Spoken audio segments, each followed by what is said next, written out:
You logged in, okay? Sorry, all y'all. Hey, I clicked the wrong button. Obviously. 35 episodes. They need to add like a "Are you sure you want to end stream?" button. Oh, they probably did. Yeah, they did. They do actually. I was just because I was in such a hurry. I looked at the time and I was like, "Oh, I've got to reboot. Like we're late." And so I just like clicked. And... Anyways, we're here now. It's we're right. back. It happens. It happens. We're testing your faithfulness. Your what's the word? How faithful to Android are you? How faithful are you? Piety is not the right word. Never mind. It's a little too serious of a word. All right. The thumbnail is updated on YouTube, so that's good. And I'm gonna make the old one private. So, nope. Not Apple Vision. Private. Yeah. The majority of you will figure it out. Will have figured it out if you have, obviously you have already because you're here. And then there will Twitch inevitably is here, be some, yeah. Good. What's that? I was gonna say no, because YouTube needs the new link, but Twitch it just starts going again. Oh, it just goes again. Yeah, that's true. So we're okay. Inevitably, there's going to be some people though that are like, I don't know what happened, so I went and mowed the lawn instead. I guess we're not doing the show tonight. It's a little dark to be mowing the lawn, ain't it? I guess not. Not here. Yeah, it's still totally mowing lawn brightness outside.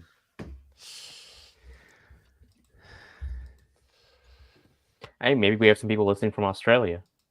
Yeah, it's true. It is a good time of day over there. All to right. listen. I have recovered. I am prepared. Am I better centered in frame? I just turned the camera down this week. Looks good to me. You look great. Okay, cool. I may never recover, Ron. Okay. Let's see here. And a faithful brand. Yes, we're good. Collapse.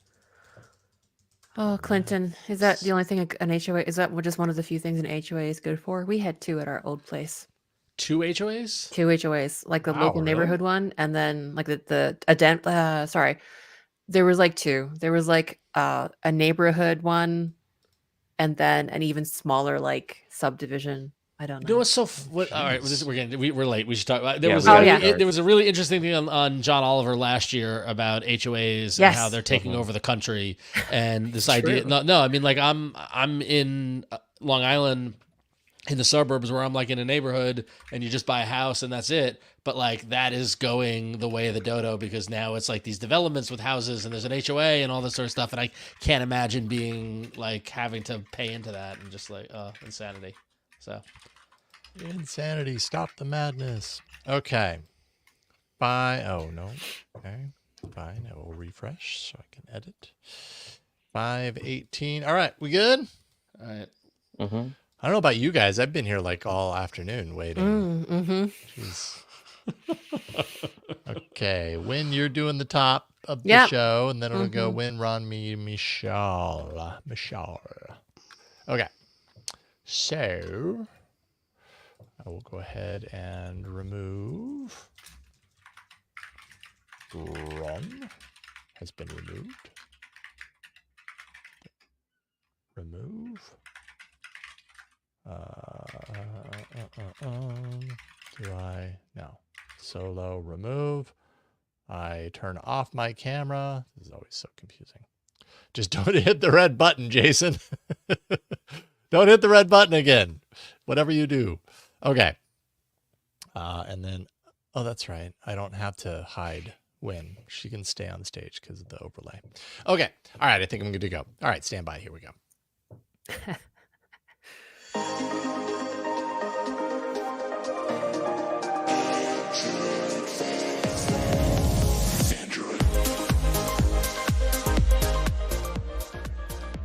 Hey, welcome to Android Faithful, where every week we bring you news, we bring you hardware, we bring you apps, all in the wonderful world of Android. I am Huyen Dao. And I'm Ron Richards. And I'm Jason Howell. And I'm Mishaal Rahman. Yes. Hey, the gang's all here. Something worked. Hooray. Mishaal, we missed you last week, but you were celebrating. Did you have a good birthday?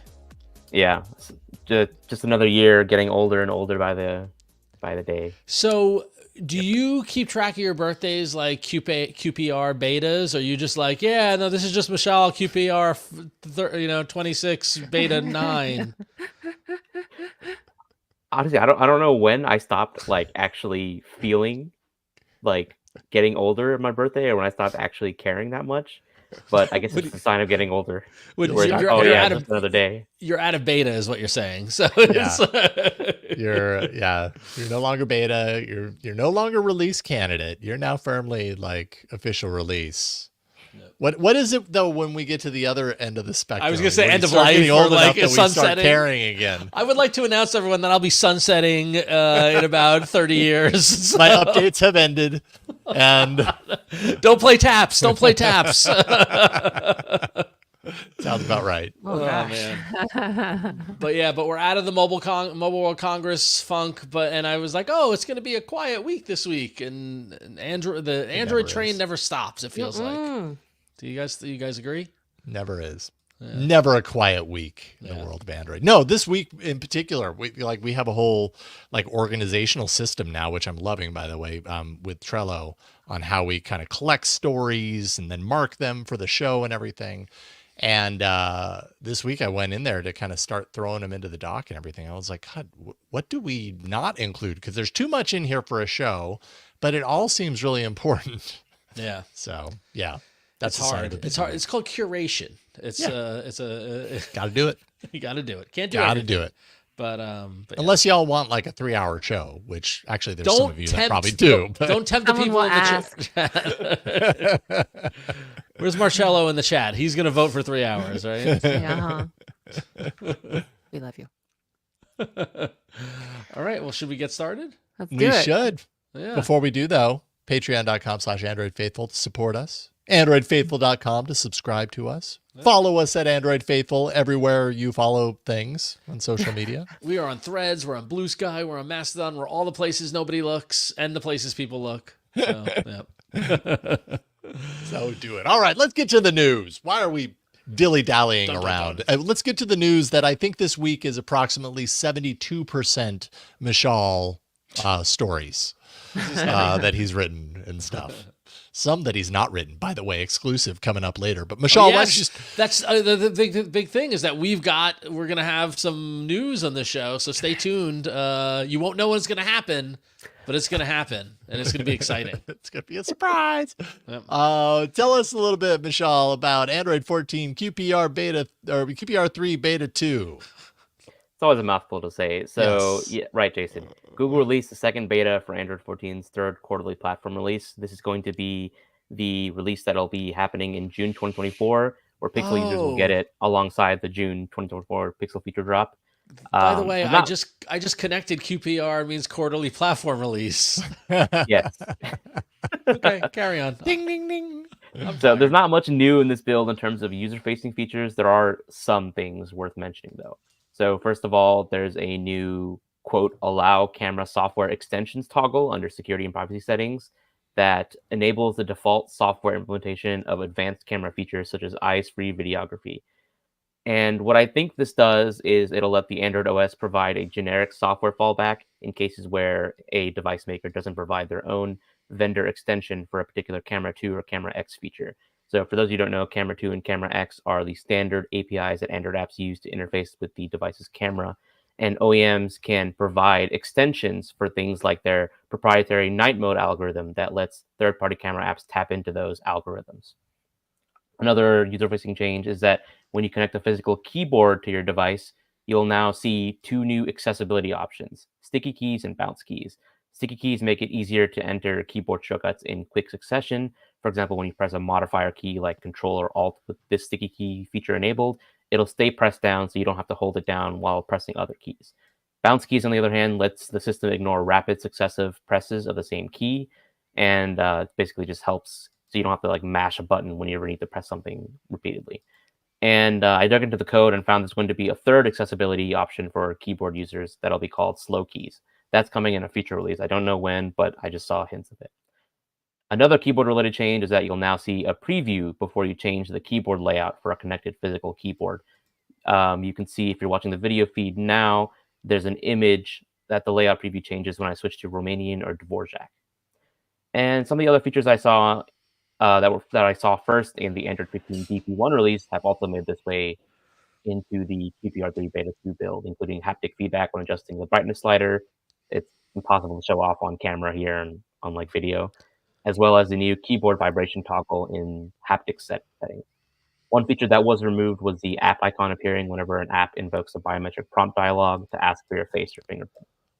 And those are all the user-facing changes that you'll see if you were to flash QPR3 Beta 2 onto your Pixel. There are a couple of under-the-hood changes. One of the most notable ones is the satellite messaging page that I discovered in QPR3 Beta 2. And Wrong jokes that I am obsessed with satellite messaging. He keeps mentioning a little bit. I'm not actually. I like a little it from an educational perspective. I always talk about it because it's a cool, hot new thing. Yeah. So, of course, I had to talk about it on this episode because this is something cool that I found in the latest Android 14 beta. Sure. So I discovered a new settings page titled Satellite Messaging that tells you about how you can send and receive text messages via satellite if you have a, quote, eligible account. It goes on to say that your phone will auto-connect to a satellite if you don't have a cellular connection, but if you want the best signal, you need to have a clear view of the sky. So things like weather conditions or certain buildings can get in the way of having a clear signal. But once you're connected, apparently you'll be able to text anyone, not just emergency services. What's particularly interesting about the satellite messaging page is that there's a button that takes you directly to an unpublished page on T-Mobile's website. I think it's like tmobile.com/satellite messaging. And if you go on that website right now, it's a 404. There's no public webpage for that. But we do know that T-Mobile has been working with SpaceX for a while now to bring Starlink's direct-to-cell feature to existing unmodified smartphones.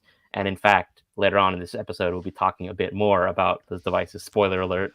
Teaser. Anyway, this link implies that Google is working with T-Mobile and SpaceX to bring satellite messaging to existing devices, maybe in Android 15. I don't know the exact sign-up requirements or the location criteria, but it is interesting that they're baking this settings page directly into Android and what it means for the future of satellite messaging on Android devices. And lastly, one other change I discovered actually just the other day is that if you have a Pixel 8 or Pixel 8 Pro, you can finally enable display output on your device without any changes or modifications needed. So for a bit of context, if you have a Pixel device right now and you hook it up to a monitor or TV using a USB-C to USB-C cable or a USB-C to HDMI adapter, then nothing will happen. There'll just be a blank screen.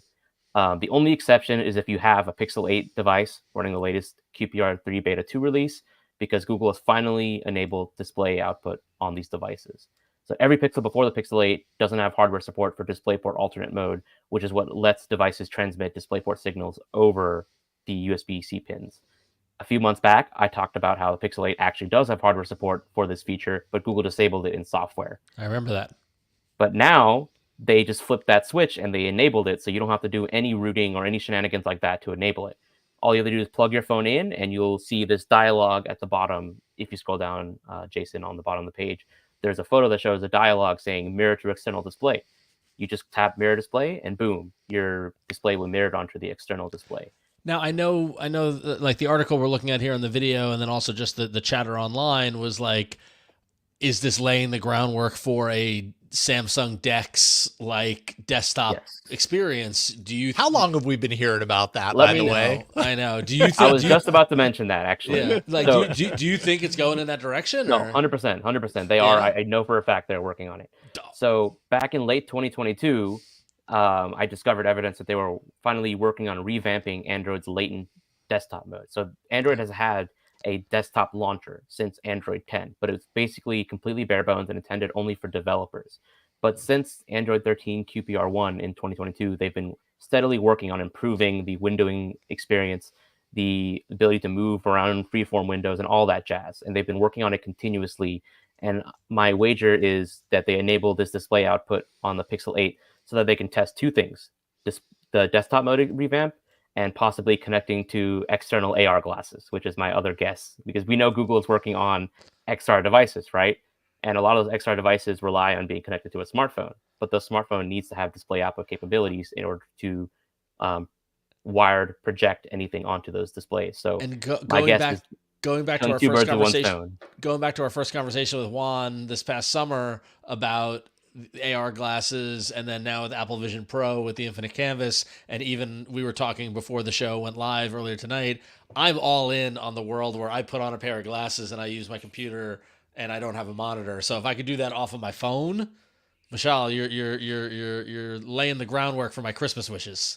Yeah. To give credit, you could already do this if you have a Samsung phone with DeX or like a Motorola phone with Ready 4. It's mostly Google that's been lagging behind. Right, but I don't have those. Significantly. And does anybody who has those phones use that? There are some people who swear by DeX, but I bet. Right, but they swear by DeX with the glasses? That's the question I want to see. Is anyone using Samsung DeX with XR glasses? Oh. I would like to find proof of anyone doing it. Yeah, the much smaller subset, if so.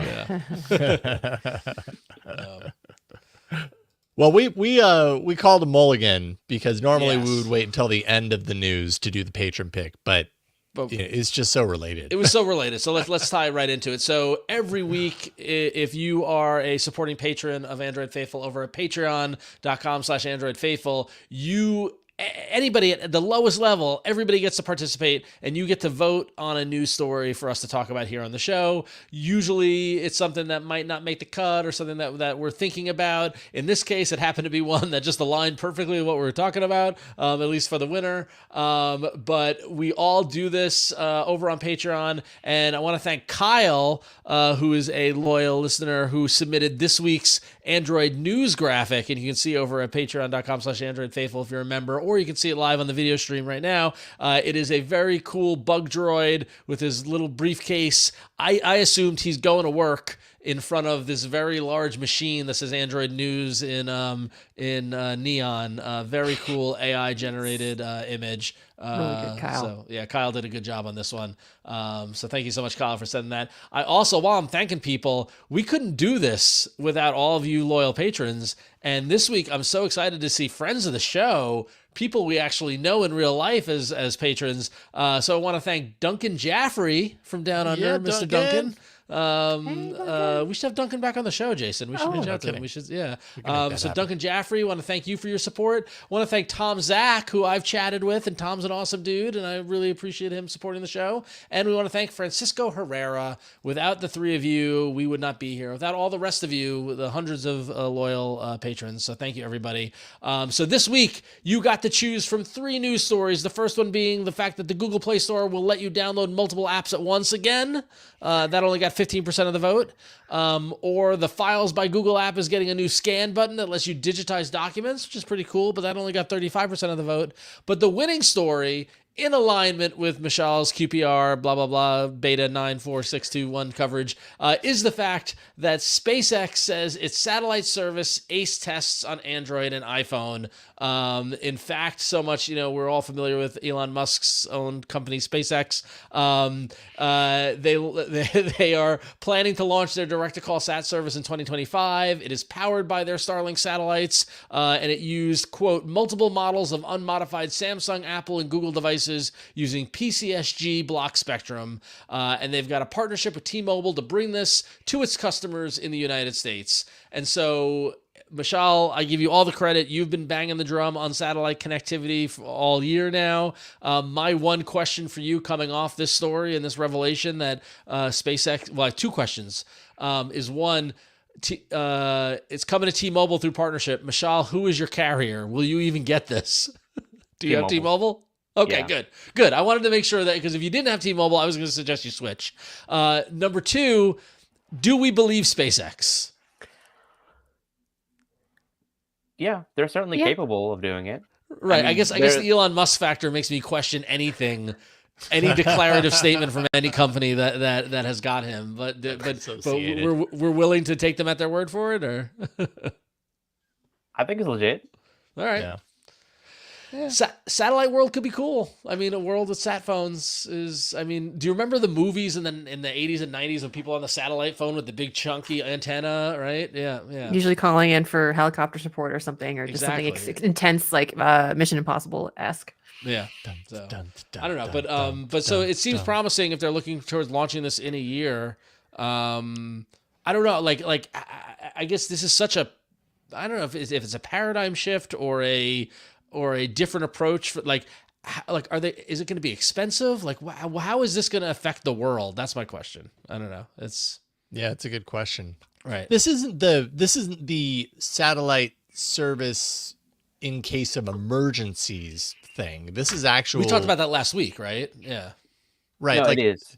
It is. Like, I guess what I'm trying to figure out is, are these two different things? Is there the satellite service in case of emergency, and then is there satellite service that is just meant to be your connectivity? That's what they're starting with satellite messaging for emergency purposes. But then I think their timeline is they want by the end of 2026 to have it actually be available for like basic internet purposes too, for phones. Yeah. They're like saying they have a tier. They have like, say, by the end of this year, they want satellite messaging out. By the end of next year, they want something else out. I forgot exactly what the timeline for them is. Okay. All right. SpaceX had said their direct-to-cell works, quote, in urban and rural areas, indoors and outdoors, in clear sky and under tree cover. Now, the irony is that this will not help my biggest complaint about T-Mobile, which is that I can't get a decent signal deep inside a building.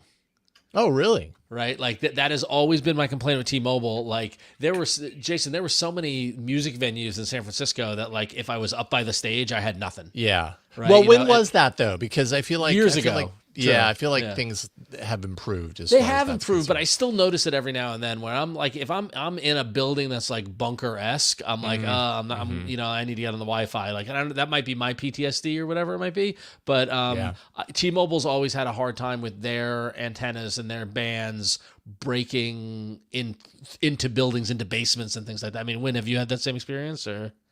Yeah, often. Way back when I had it. But I've been a Happy Fi customer for some time. But I would run into that constantly on T-Mobile before.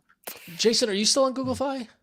No, I'm on Mint. So you're a Mint. T-Mobile. You're a Mint. Nice. Okay, yeah. I am so afraid to leave T-Mobile still. It is 2024 and I'm on this like legacy contract from when I got my G1 with unlimited data, unlimited text and all this stuff like that. And I'm not, I mean, you guys are all paying less than I am. I'm paying like $108 a month, but like, I'm just afraid. For one line? I'm sorry? For one line? For one line, yeah. Oh my God, yeah. But I'm afraid to change anything. I don't know why. I have had some very expensive months for silly reasons. There was one time I think when my sister was moving in and the World Cup was on, and we decided to because she didn't have any hookup, we were like, hey, we'll just use our phones to stream. That was a mistake. And then actually when we travel for Japan, because usually Fi kicks in, which is nice and convenient, but it just costs a lot more. And when we're traveling, we tend to just use our phones constantly for whatever we need while we're traveling in a country where, English is not the native language. So yeah, it's been some expensive months. And I kind of do miss, I had that grandfathered plan for a long time and I was holding on to it. Then my husband was like, do Fi if we travel. And I'm like, okay. Yeah. It has its upsides. I don't know. I forgot about the grandfathered plan. It was real good. Real good. I mean, I got on this plan when I got the G1. I talked my way into unlimited text, unlimited data. I regularly go over I've never been throttled. I've never hit the, whatever. So like, I'm just going to keep everything as it is because I'm afraid of changing anything. I'm afraid of change. Yeah. So, I understand. Yeah. I've been pretty happy with the Mint service, but I understand why people aren't. Are there bandwidth limits on it? It is an MVNO. Well, I mean, it's an MVNO. I mean, Mishaal, you actually I don't know this for certain, but this is an assumption that I've made is that because it's an MVNO or because MVNOs exist, they get second access in priority, would you say, to connectivity? I mean, there's got to be some sort of benefit to being with the actual T-Mobile versus like an MVNO of T-Mobile. You know what I mean? That you pay for. Probably depends on the exact plan that you have and the deal they negotiated with the primary carrier. Right. But very likely, if you're on like the most expensive plan on the primary carrier, you have the most priority out of anyone. Yeah, that makes sense. I mean, I rarely, if ever, run into issues that I notice with Mint Mobile. I've been very happy with them for years. All right. Well, maybe when T-Mobile rolls out satellite service powered by SpaceX, I will reconsider or change something or whatnot. So who knows? But maybe it'll be satellite service coupled with like our standard mobile service together to form like a Voltron of connectivity. And it'll probably that's not too much.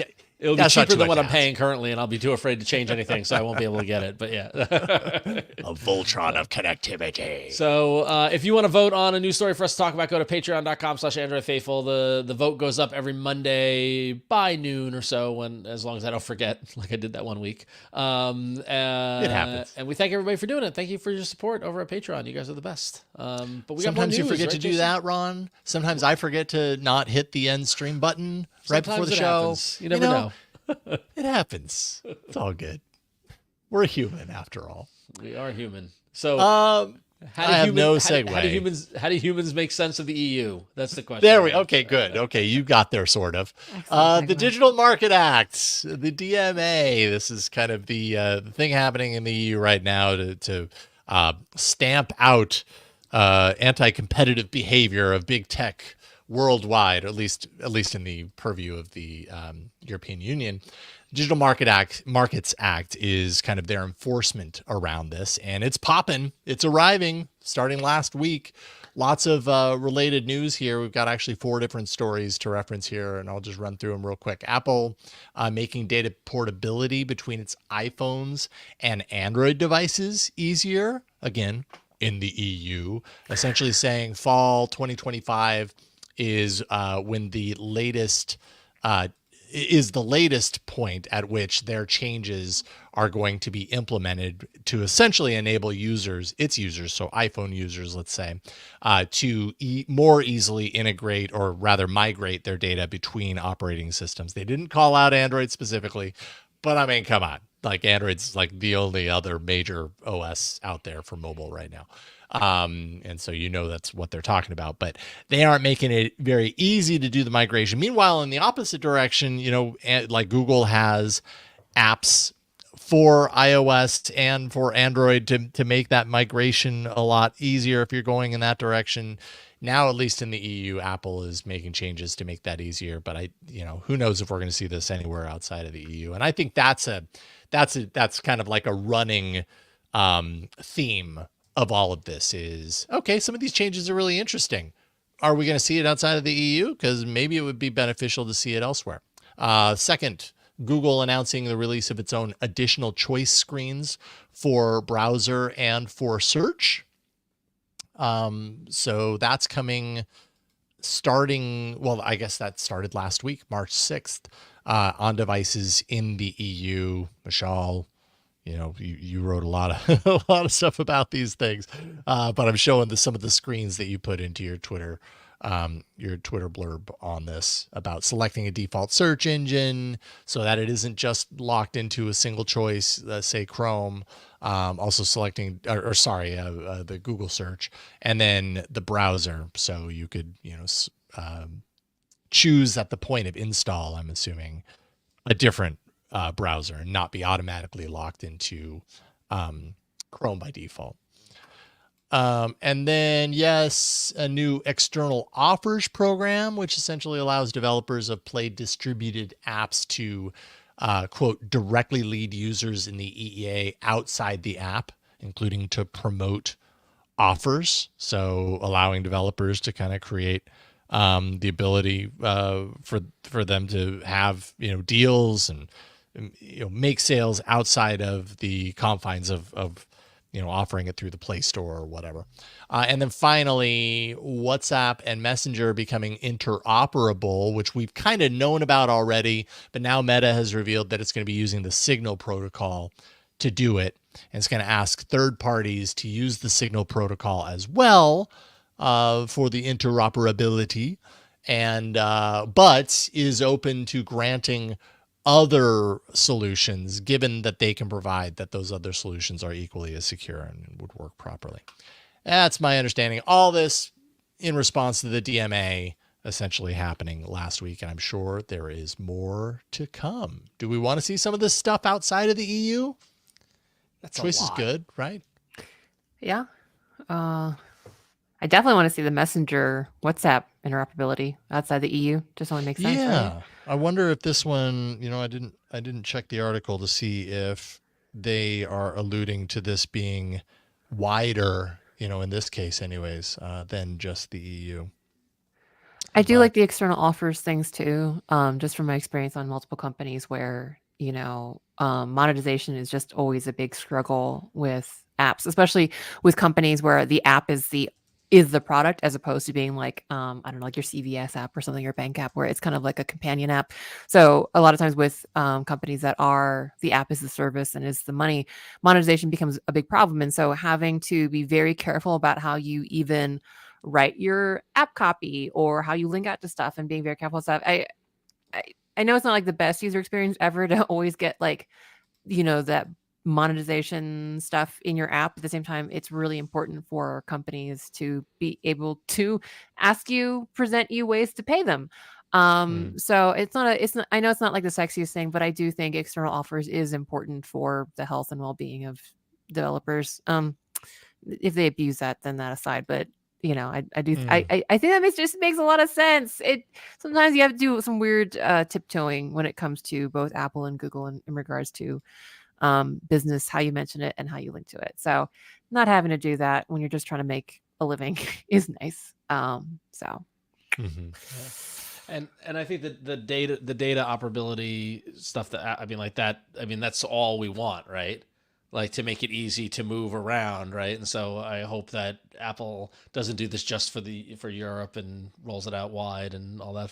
You know the answer to that, right? I know the answer, but I can hope, Mishaal. I can hope. I mean, at the same time, it's not like this. The EU is the only location in the world that is kind of looking at some of this behavior on the part of all big tech companies and pushing for ways to either pass legislation or implement some of these rules to force them to do business differently. So I wouldn't be surprised if maybe not immediately, but somewhere down the line some of this is going to have ricochet effects, or at least some form of influence in some of these other markets, including perhaps the US. That makes a lot of sense because this is a different kind of fragmentation where if your strategy and your product has to change per region, if it's like one or two regions, that's fine. When it gets to a certain amount, then it's like, okay, this is silly. Right. Yeah, absolutely. Doesn't it make it more complicated to have to to do that? Yeah, like having to have like even just code, like just having code or regulations just to fit a specific, like here in the US, different state or a different country. Yeah, so if enough countries cause a stir, then it kind of makes it might be a breaking point where like, okay, we just needed to make everybody happy all at once and save some money and save some resources. I don't know what that breaking point for these huge companies is, because obviously like to hold on every penny they can, but at some point if everybody's like, hey, it's a complex mathematical formula where they're like, well, do we actually make more money if we don't make that change in all these places and we just spend the money to support those changes over there, even though it's more expensive, even though we have to have separate teams in order to do that? Are we still making more money over here? Shareholder value. Yeah. Right? All comes down to that. Oh, God. And that is the top news. That is one of 4 sections of this show we lovingly refer to as Android Faithful. And coming up. We've got important news coming up soon. Yeah, coming up soon. Don't go anywhere. Okay, but that news is not coming up right now because we've still got hardware to talk about. There's so much hardware to talk about this week. There was so much little bits of things that were going on, and we didn't even cover it all. Like we had to cut some stuff. Yeah. Oh man. Yeah, we got some good stuff. Starting with you, Huyen. What you got? Yeah, well, I know we all like our Midrangers around here. We got some news about the Pixel 8a. Primarily that it might not be as mid-rangey if you think about price, or it's going to be a little bit less mid-rangey this time around.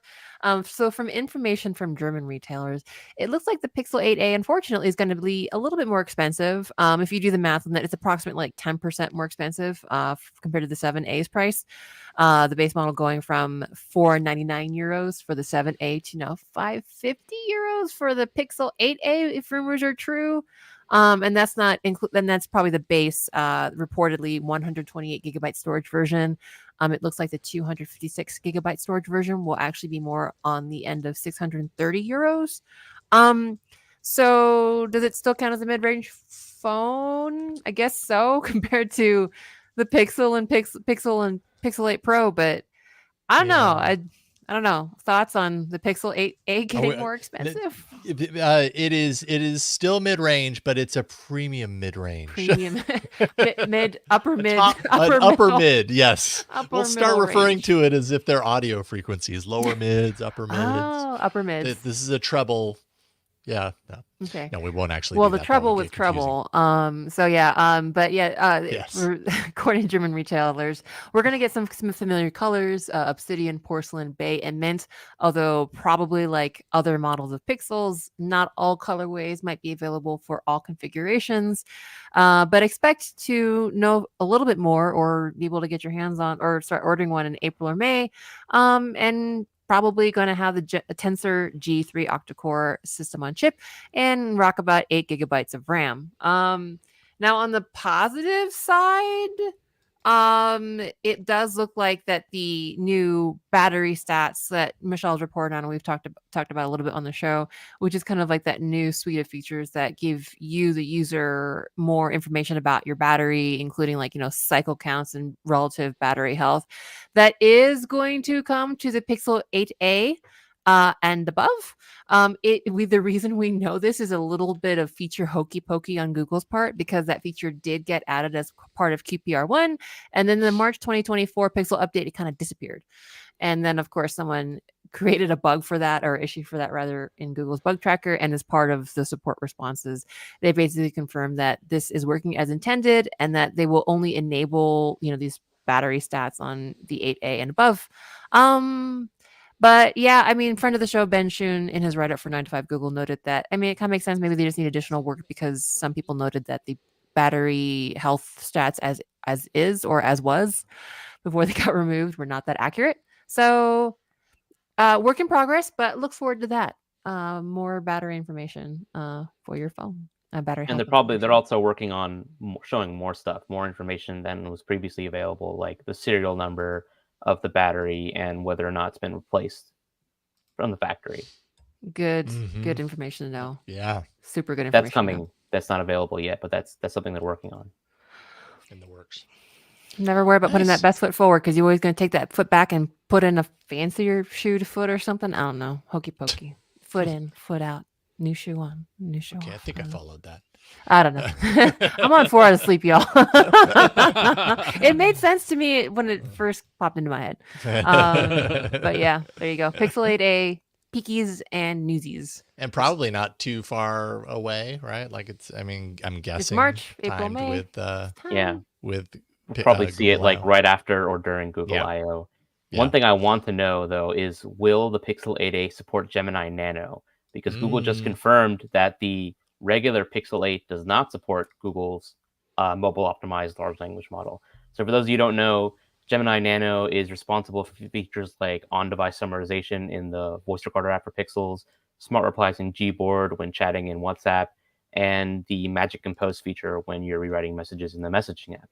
So it was first made available on the Pixel 8 Pro with the December Pixel feature drop, but it's also available across the Galaxy S24 series. However, it's still not available on the non-Pro Pixel 8.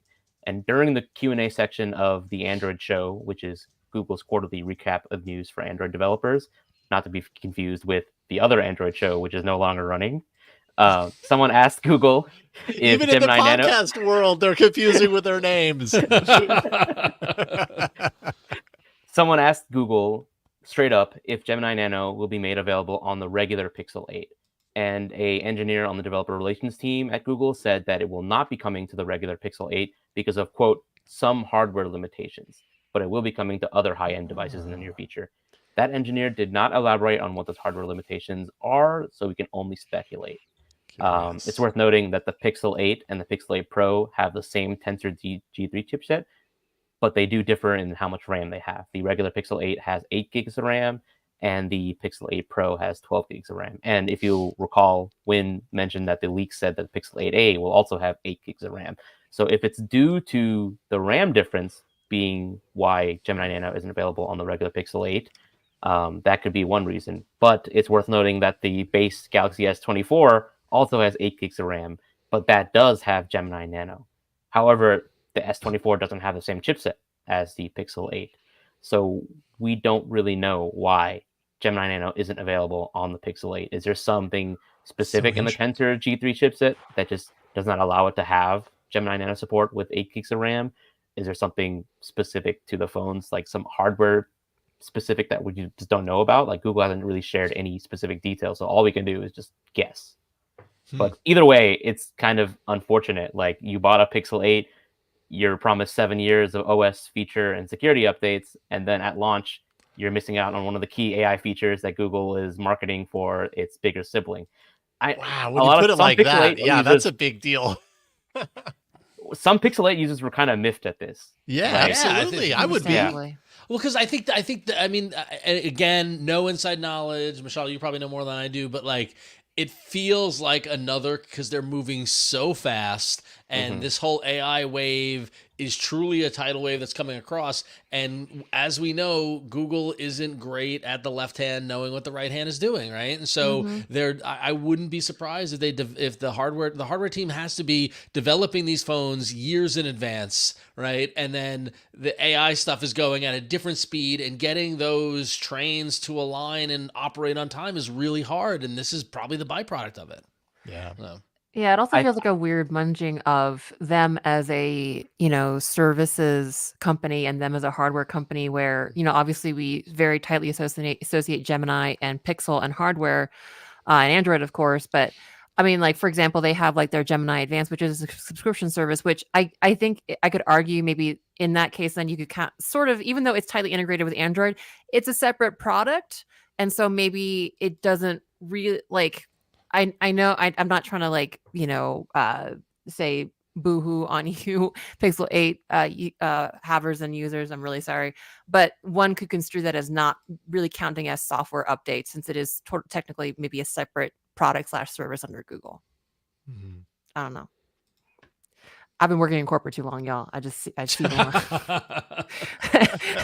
relate. I can relate. Yeah. Right. They had to have been planning like how much RAM, the hardware capabilities of the Pixel 8 for a while, but given how fast-paced the development of Gemini has been, I don't know if there was enough time for them to have decided we need more RAM on the base model Pixel 8 before they decided we're going to ship Gemini Nano. Like Gemini Nano was probably developed so quickly, there's just not enough time in the Pixel hardware development cycle to say we have to increase how much RAM this is if we want our base Pixel 8 to have access to Gemini Nano. But either way, I feel like 8 gigs of RAM is now just too little for a premium flagship phone, considering where we're going with which is a crazy thing to say, but where we're going with in terms of like AI models and the processing and how much RAM takes up just for taking a single photo, how much processing is being done in memory. Yeah. It just feels like 8 gig is not enough, especially if you're going to have a phone for 7 years, which Google is promising. Oh, for sure. I mean, 7 years, no matter how you slice it, 7 years is a big promise. I'm happy that they made the promise, but it's a big promise because you just, like 2 years ago, you didn't know that all of this on-device, AI chips and everything that's happening like at this moment with Gemini and stuff. Like maybe you had an idea of that, but 5 years you probably didn't. And like 7 years, that's an insane amount of time. You just really don't know where this stuff develops into. So yay, it might be running 7 years from now and getting updates, but it's probably going to be kneecapped as far as, the depth of what it's able to do at that point. Don't expect it to be a flagship phone for 7 years. That was like Android Oreo, by the way. If you had like a phone that was like supported for 7 years up till today, that was like Android Oreo. When was that? That was That's ages ago. Oh, when y'all were eating so many Oreos. Yeah. Oh God, my stomach still hurts. Yeah. does. By the way, Jason, I was in the supermarket the other day and I saw just like a crazy Oreo flavor, and I did pause for a moment, but then I kept on walking. So good idea. You bought it and you shipped it to me. I thought about it. It wouldn't be the first time. Wouldn't be the first time. So. And it arrived half eaten. Wouldn't be the first time. Yep. Yeah, that happened. Samsung making, or I should say, making official a couple of new mid-rangers as well. Kind of speaking of the mid-range devices, the A55 and the A35. Both of them have some similarities with each other, but they're definitely of the same family, but with some differences. Both have 6.6-inch 1080p Super AMOLED 120 hertz displays, 5,000 milliamp hour batteries, 25 watt fast charging, 4 major OS updates, 4 years of major OS updates, 5 years of security patches, which by the way happens to be 2 years shorter than their flagship series. But again, we're talking mid-rangers here. I mean, just touching right back into the conversation we had like a minute ago. Could you imagine like today's mid-range phone lasting 7 years? Like I can't imagine 7 years it being very useful. So I get it. I understand. The big difference between these two though is that the A35 is the lower cost version of this. Has a plastic frame, Victus, so Gorilla Glass Victus just on the front. It has a lesser processor, the Exynos 1380. Lesser RAM, 6 to 8 gigs of RAM. So, pushing up to the limit, to the minimum that you were just talking about, Mishaal.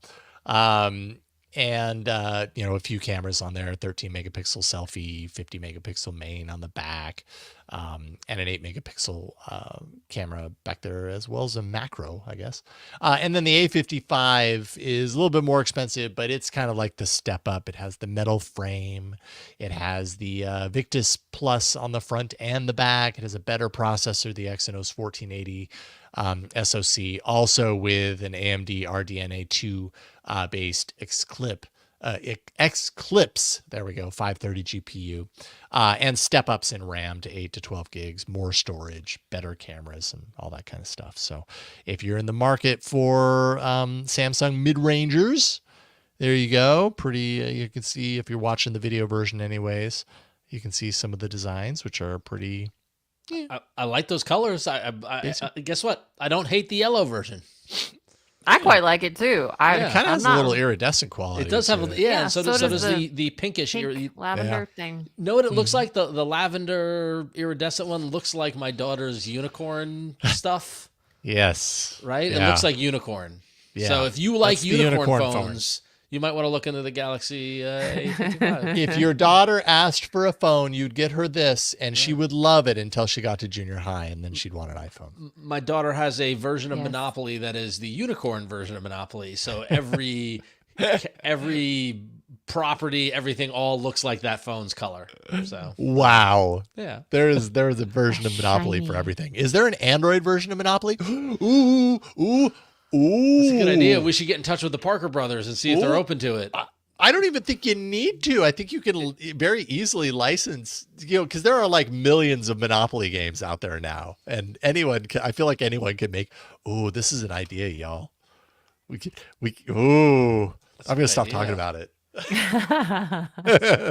I wonder how much that is. So, anyway. I don't know. Fascinating. We'll move that for after. I'm sure Google wouldn't mind us all making a board game out of Android. Sure, they're all for it, right? Very supportive. You listen to the show, Google. Let us know if we can do that. All right? And if you are not at Google but you listen to the show and you want an Android board game, or let's say an Android Faithful board game based on Monopoly, let us know. Contact at androidfaithful.com. Funny thing is, I bet you there's some people at Google who would want the board game if we were to make it, because they're not going to make it. Anyway. Yeah, totally. Well, moving on to this is like the mid-range theme. We've got this all going. But hey, I'll tell you what's no joke. Those folks over at OnePlus, that's for sure, because they announced that a new phone is coming another than April Fools. On April 1st, OnePlus is launching a new Nord. And if you might remember, the Nord was the mid-ranger that's been out for the past couple of years. So they're talking about the Nord CE4 mid-range phone. It's going to have a Snapdragon 7 Gen 3, which is the same as the Vivo V30. It's got the triple rear camera action, and it possibly might have 100-watt wireless charging. And I love that coming off of the OnePlus Open, OnePlus is just putting wireless charging on everything they do, which is great. So there you go. 100-watt charging. 100-watt charging is solid. Impressive. Yeah. It's going to come in 2 colors also, which is going to be interesting. And I feel like it's March 12th and it hasn't come out yet, but here we are talking about everything. They haven't announced it, but here are all the details. But if you want to get on the OnePlus bandwagon, you're looking for a mid-ranger, the Nord might be the one that you want to check out. So keep an eye out on April 1st. Yeah, I mean they haven't released it, but this was per a press release, so this isn't and none of this is like leaked necessarily. What is they put out a press release because they haven't released it yet? Like this is like it's a vortex. Yeah, it is. On the last phones, the Samsung ones we were talking about, kind of like the multicolored iridescent, and this looks like it has kind of like a cloud color to it as well. It's not a solid, you know what I mean? A minty cloud. Minty cloud. I hope the color name of the phone is Minty Cloud. Minty Cloud. Yeah. So. For all you Mint Cloud lovers. There you go. Very nice. Yep. Cool. And well, if you want some speedy charging, Motorola might have the phone for you. At least that's what the rumors and the leaks say. And we're getting a leaky peeky of the next Motorola flagship phone, the Motorola Edge 50. Although if you are a U.S. citizen like we are, you'll be calling it the Motorola Edge Plus. And yeah, if you're on the video, if you're watching the video or on the live stream, you can kind of see this is like a very slightly different design for flagships in 2024.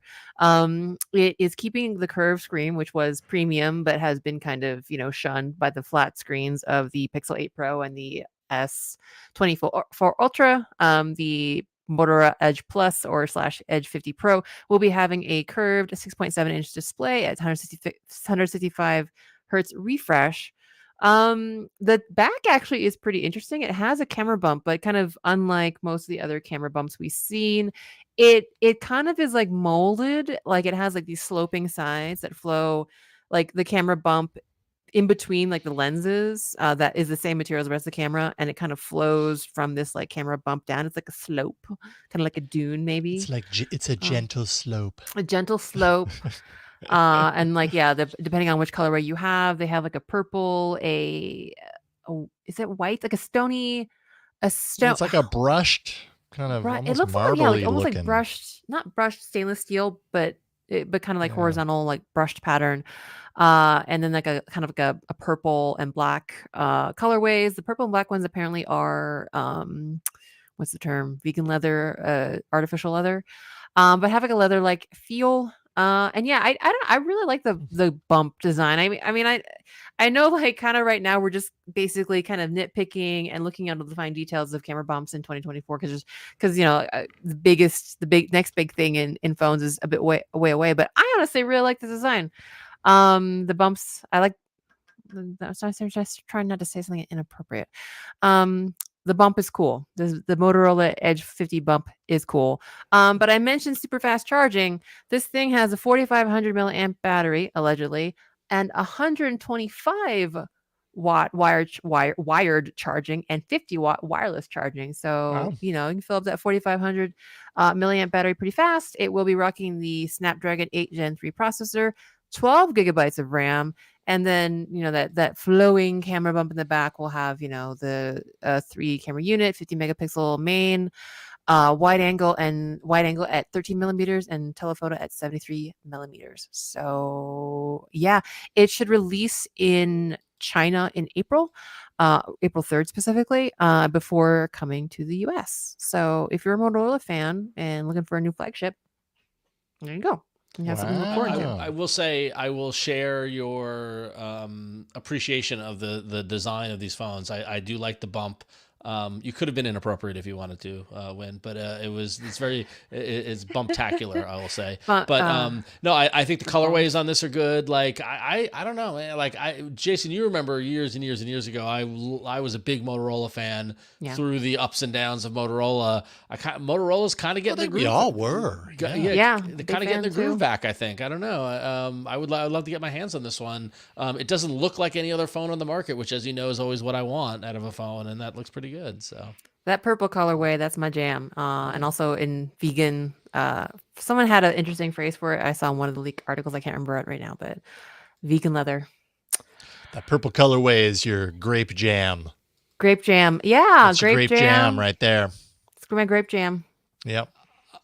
Before we move on, Jason, I do want to say while Huyen was talking about that, I was side Googling how much it was to license Monopoly. And I actually did stumble upon the company that runs their licensing. Okay. And they were highlighting this partnership that recently launched, which is Oreo and Monopoly, which I feel like is even more of a sign that we need to do this, Jason. So, so there you go. Now we just need to know that there's demand. So yeah, exactly. If you want your own Monopoly game themed after Android, and we can get away with it, and we can afford it, contact at androidfaithful.com. Oh man. Yeah, oh boy. I'm sorry for what I've possibly signed us up for in the future, y'all. Real quick before we continue on, we don't need to spend a lot of time on this, but I did a video, and actually, Ron, why don't you set this up, because it was a very interesting confluence of events. Yeah, so the other night I went out in New York City for drinks with Brendan Bigley, who was on the show early on when we first started. He had gotten the Pixel Fold, if you remember, Huyen and Mishaal, my buddy Brendan. So we were hanging out, and he had teased hanging out, saying, "I'm embarking on an Android adventure that I want to tell you about." And I was like, "Oh, great!" So we go to the bar, we get some tiki drinks, and he pulls out this device which looked like a smartphone but had an e-ink display. And it was from a company called Onyx, and it was the Books, Boox. And basically what he was doing, since he's been on the show, he has left the Pixel Fold and is now back on iOS. And what he's been doing is that he is tethering the Onyx Books to his iPhone and basically treating it like, do you remember the Simple phone? Or the minimalist phone or whatever, treating it like a extension of his phone as a way to get him to stop using his phone as much. So he limits the number of apps that are available on this Onyx Books, and he tries to use that at home, puts his phone away and just carries this, and has like very light text messaging and like all this sort of stuff.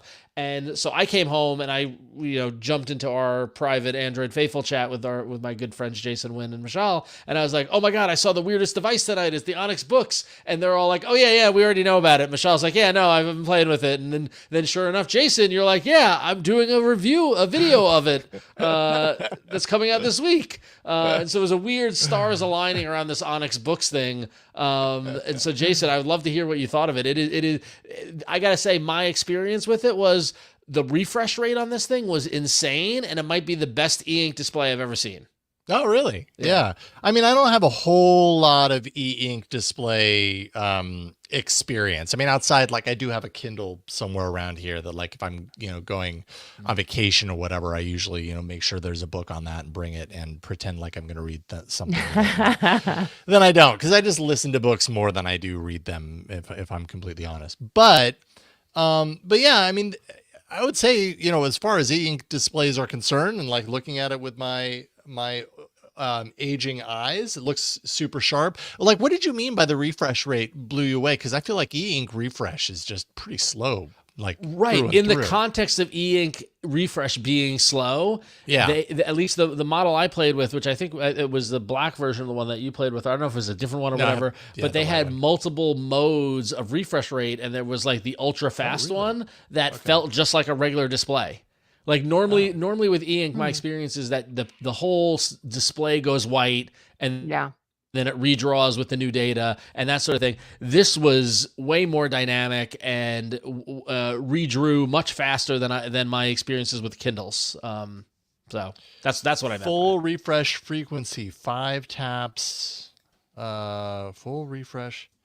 Interesting. So I'll have to play around with that to see. I don't have the Books Palma. I've had the Books Note Air for, I think, 2 years now. Yeah. And I use it for reading like manga and comics and things like that. And yeah, you're right. There are multiple modes. And you got to be careful which mode you pick, because if you pick like the higher refresh rate mode, when you're reading books, you're going to get a lot of ghosting. So it depends on what you're doing. Yeah. But in the use case of what Brennan was doing, my friend Brennan was doing, is that he's using it as a smartphone device, as a display extension. So you need that high refresh rate because you're, whether you're on Threads or whatever it might be doing. But yeah.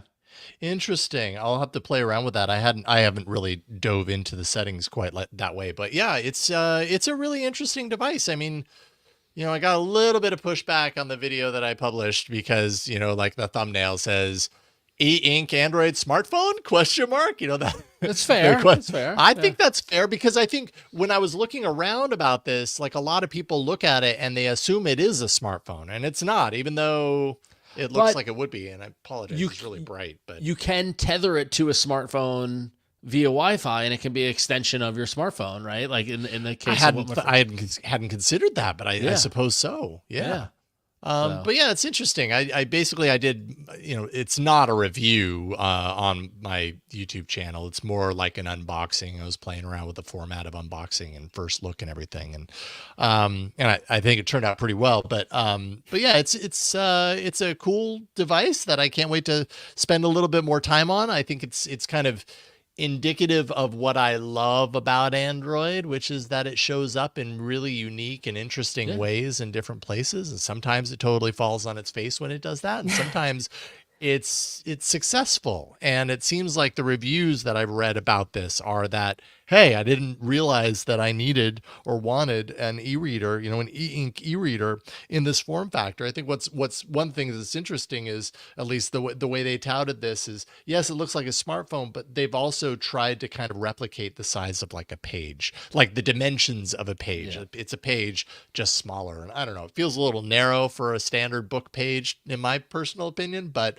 maybe they're right. I guess I'd have to measure that out, but so I'll be playing around with that. The fact that it has the Google Play Store that you can install apps, totally. It's fully, you could put your messaging apps on there. You could do VoIP, if you wanted to kind of use it like a smartphone. It has a camera on the back, which it's Jason. Tiny. Is the Google Apps official, or did you have to go through like a whitelist process? Because when I no, Google it's Apps official. On this, okay.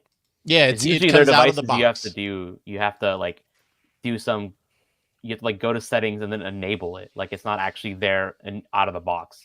You have to add your ID to a whitelist. No, not at all. Although when I set up the device, and I kind of show it in the video, through the kind of standard Android setup process, there is no enter your Google account, even though it's running on Android. There was none of that in the beginning. It's like you do a few of the Books Palma specific kind of setup things, and then it takes you to your legitimate Android home screen. And there's a Play Store icon down there. When I tapped that, it said sign into your Google account. And I did, and poof, I had access. I installed Libby, and then I was able to get access to my library, check out information through Libby on this device. And, I've installed Google Drive, Google Docs. I think those would be really good on a device like this. Yeah, it's a really interesting fusion of a couple of different things in this particular form factor. So, like Monopoly Oreos? Kind of, yeah. It's kind of this very similar fusion to Monopoly Oreos or to an Android Faithful Monopoly. Monopoly game. Yeah. So anyways, anyone who wants to watch the unboxing and the eventual review, yellowgoldstudios.com will take you right to my YouTube channel. Another killer video came out. Jason's videos are so good, y'all. Just way too good. Thanks. It's ridiculous. I'm having fun with them, but I'm pushing the limits of my computer, so I have to upgrade my computer. It turns out editing video in 4K requires a lot of resources. Oh, it's awful. I used to 3 years ago when I was doing like 4K interviews of Android folks, just scrubbing through 4K was like, why did I do this to myself? Yes. Yeah, it's been a little choppy. Hey there, Burke. Burke from the Twit Studio asks, so how much money is this thing? And that's actually a pretty important little detail. Thank you for reminding me. It's $280. $280 for a smartphone-sized e-reader. There you go. It's a well-priced, low-end, mid-range phone. Yeah. Especially for the flexibility. Like, I mean, I forget how much my Kindle was, but for the flexibility of something that has like a proper OS on it that can do more than just whatever the proprietary manufacturer lets you do, that's kind of cool, y'all. That is really cool. I mean, that really opens up a lot of opportunities on this. Like, I'm kind of thinking, like, I don't really, like I said, read a lot of books, but I do find myself managing a lot of like docs with information that I want to have within arm's reach at times. Like when I'm writing music, you know, I have like a doc full of these like tips and inspirational ideas and everything like that. But it breaks me out of that inspirational moment when I have to like open a browser, log into the Google Drive, find the doc, scroll on the screen or whatever. I'd much rather pull this out and just be like, oh yeah, there it is. Okay, cool. You know, use it almost like a reference manual. And so that's one of the things I'm going to play around with it as. Cool. So anyways, the book's Palma. Check it out.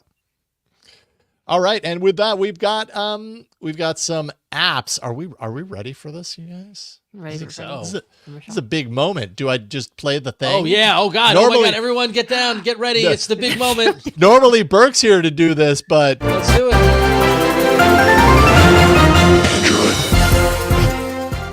Android. Our very first bumper for Android Faithful. To denote the fact that we've got some breaking news. That was loud. We might need to play that again. We might need to do that again, everyone. I don't know. Mishaal's plugging his ears. I think maybe it was a little too loud.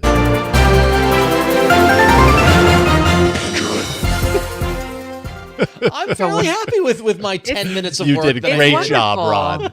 You did a really great job. It's amazing what you can do with royalty-free stock video and audio. Yes. But yeah, Mishaal, you've got some exclusive news for us tonight, right? I don't want to oversell it too much. But I do. Oh, it's too late, man. We're overselling this sucker. Do you want us to play the bumper again, Mishaal? No. Because we can. No.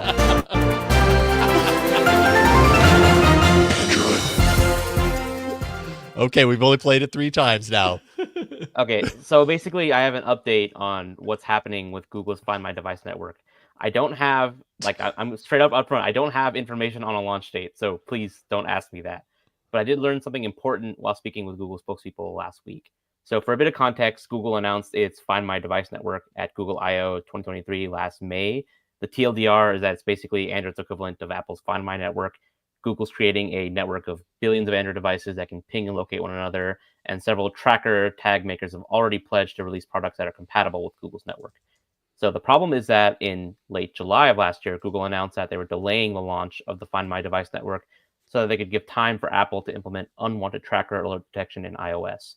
The reason is that if Google were to release its Find My Device network before Apple implemented unwanted tracker detection in iOS, then it would create an avenue for stalkers to track iPhone users by placing a Find My Device network compatible tracker tag on them and then tracking them using an Android phone.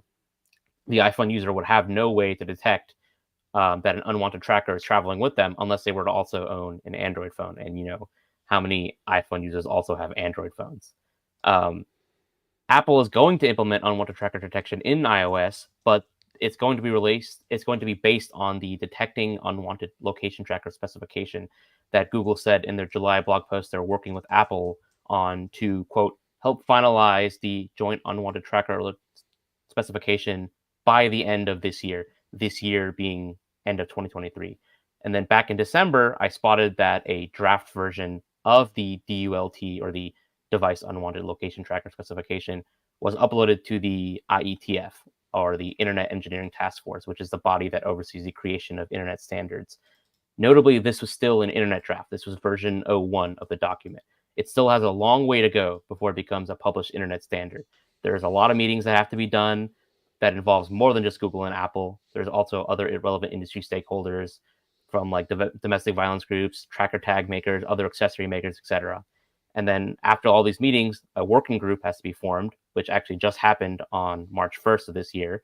This working group hammers out details and concerns, and then they submit a request for comments, or RFC document. And then over time, this RFC document goes through a maturation process until it becomes a proper internet standard. This whole process of something becoming internet standard is very involved and is actually documented thoroughly in its own internet standard document, RFC 2026. Now, the reason I've been rambling about this whole process is because when Google announced they were delaying the Find My Device network because they were waiting on Apple, it wasn't exactly clear what Apple was waiting for before they were to implement unwanted tracker detection into iOS, which, remember, is what's holding up the Find My Device network's launch in the first place. If Apple is waiting for DULT to become a proper internet standard, then that's going to be a problem because that's going to take quite a while to happen.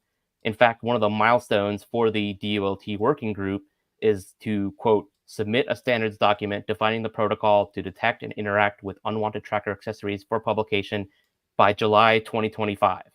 Yes, they have a deadline that's a whole year and 3 months from now to submit this document.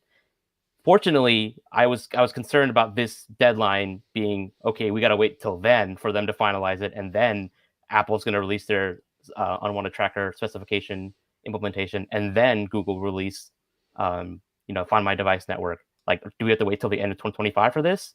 I contacted Google, and they confirmed to me that what Apple was actually waiting on was, quote, a production implementation of the specification for unwanted tracking alerts, and that this, quote, production implementation is actually the version 01 draft document that was uploaded in December, and that this production implementation is what will be supported across future versions of iOS and Android.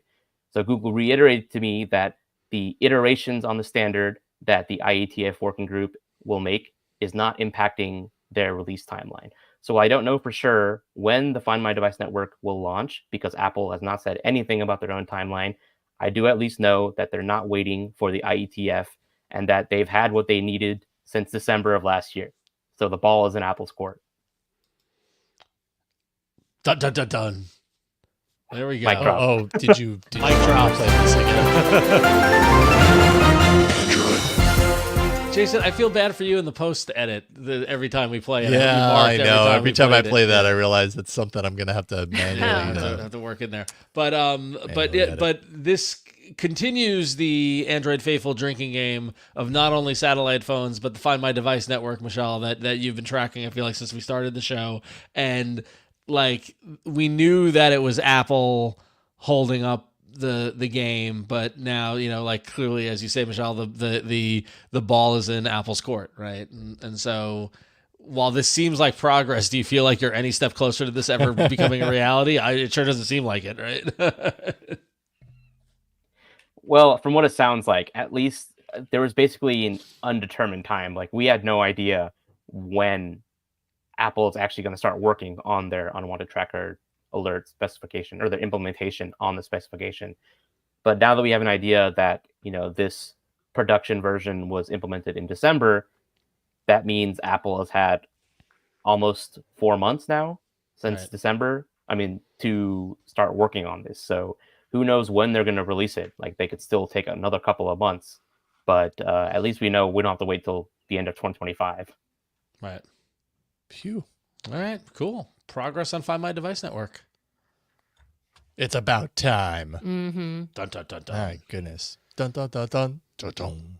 I'm not going to play it again. I feel like as much as Mishaal's on the Find My Device network, when you're on the Google Wallet network, Find My Device beat, you're on the Google Wallet beat. That's okay. Well, I'm this is a little cheating a little bit because Mishaal, you talked about this on Friday on Twix. But basically, Google Wallet has announced that movie tickets and boarding passes will automatically be added to your wallet once you receive confirmation emails in Gmail.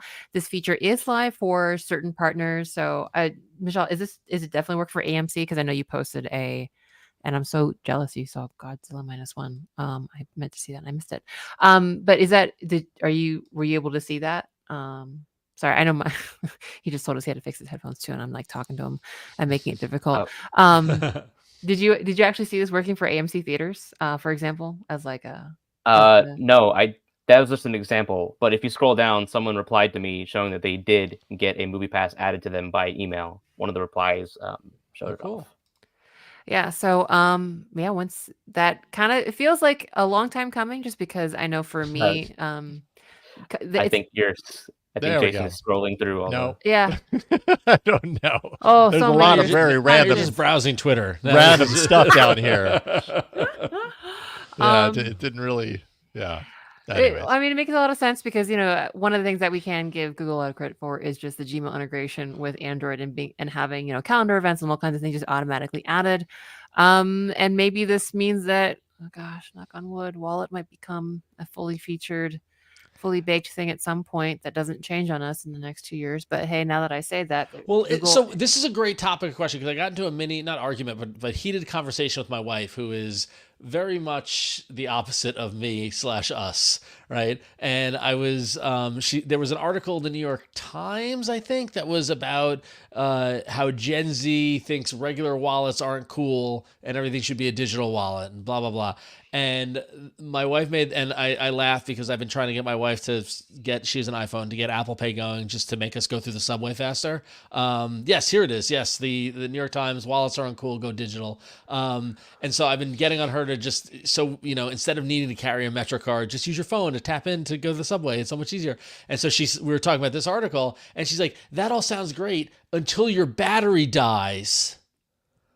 Right. And she's like, don't people realize that like what happens if you're out and about and you lose your phone or the battery dies or whatever? And my retort was like, well, people who know how to use their devices don't let that happen because we carry a battery or we carry a plug or you go charge up or anything like that. But like, that's a reality for the masses, and that like dependency on a digital wallet means dependency on the device, and that the device is always there for you, fully charged or not, and right now it's probably a risk because how many phones can last a full day of use? Yeah. Yeah. Well, speaking as someone who lost his wallet last Wednesday and it hasn't turned up, I keep waiting for it to turn up. Usually, because this is not the first time that I've done it. I'm horrible with my wallet, but it's usually when I officially give up on looking that I find it in the most obvious place. And that hasn't happened. So I may have truly actually lost it. So I wish that I had everything loaded in my digital wallet. I have some of my stuff in there, but not everything. And so I didn't do the right preparation, apparently. Yeah. And I guess, this is a very much like I travel a bit kind of problem, but even if a country does support tap to pay, it may not support tap to pay on a visiting phone, for example. Japan already has like tap to pay. Japan's public transit system is freaking amazing. But as a foreign traveler, I am still reliant on paper tickets. And of course, everyone's just like, well, why? And Suica cards. They do have, but they have IC cards. It's still a physical object though, and they do have tap to pay working, but I think it only is on Japanese phones and only on Apple. So. It's kind of things like until it's kind of like reality, like I don't know, physical objects are just the same for everybody, right? Like the way atoms and physical objects work is just universal, whereas the digital side of it hasn't become universal yet because of engineering and software and yada yada and things being different and systems being different. So I don't know, I'm gonna still be old and carry my wallet just in case, but I don't know, I am afraid of the day that I don't have my wallet, I don't know. Yeah, as much as the concern of losing your wallet versus your phone battery dying, I guess those are equal kind of instances, and it's how good of a human being you are to avoid that from happening. That's very fair. I just think it was interesting. So a horrible human being, apparently, because I lost my wallet with a lot of stuff inside.